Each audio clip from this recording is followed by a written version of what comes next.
My name is Paul G. And I go to these conference centers to tell people about Jesus, the real Jesus of the Bible. And the cool thing is back in 2012 is where God came into my life. It started like a lot of people do, but for me, I started to read the Bible like a child. And when I started doing that, I started seeing things in my belief system that didn't match up with what the Bible was saying. So therefore, I had to make a decision. Was I going to keep following and believing in things that I have been taught all my life? Even though it sounded good on paper, like eternal marriage, becoming a God in the afterlife, I need to know from myself if that was right. So for me, I needed to search the scriptures, as Jesus said. I did that, and I started seeing that Jesus said there is no marriage in heaven, and that we'll be like unto angels and not gods. And during this time, I came across the book of Abraham too, which really just broke ground for me when it came to the truth.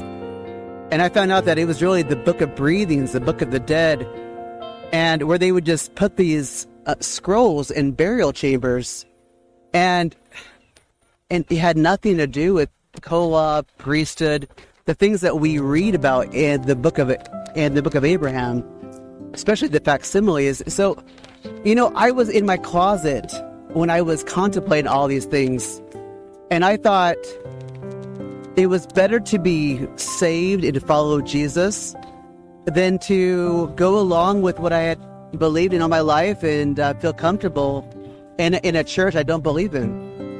And so I made a decision that day that it was more important to follow Jesus than believe this anymore. So I did go one more Sunday to the Mormon church, and I told myself that if they were going to sing the song Praise to the Man, I would just walk out. That would be my last time. I had been contemplating this during that time frame, and that was my last straw, because that Sunday is when they all stood up and started singing Praise to the Man. And I told my wife, I'm out of here. So we all got up and walked out. She's like, what are you doing? I'm like, I'm out. I'm done. So I just walked out, and that was the beginning of a transformation that took place in my life. I could not read the Bible before without falling asleep to it in the past.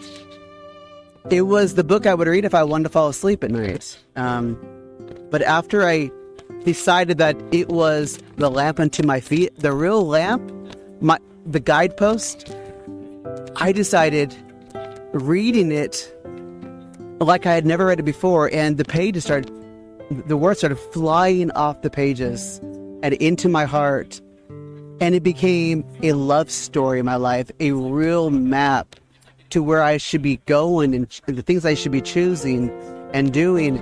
And it has taken me from that point in 2012 to being baptized at Calvary Chapel, and at that point I got baptized, the Holy Spirit came inside of me. And that's when I started looking for all these groups of people that would go on the streets and talk to people about Jesus. And I started going each night on the weekends, street evangelizing, knocking doors, going on mission trips, and it brought me to this day. And I'm not going to stop. I want Mormons to know about Jesus. I want atheists to come to know him also. Anybody that doesn't know Jesus now, this is your time to receive Christ. God has been trying to move in your life for so long, but this is the day for you to make that decision for him. It is not just a prayer to pray one time and receive him. It is a life. It means that you're going to choose this day to come to Christ and to let him do a work in your life that you couldn't do on your own. So I'm asking you to do that. And if you're a Mormon, if you're Jehovah's Witness, if you are a Buddhist in Islam, now is the day to receive Jesus. You could die tomorrow, but know that God wants to take you places. He wants to do things you've never done before. You have spiritual giftings that God wants to unfold in your life. And you won't know this until you come to Jesus. So God bless you all, and amen.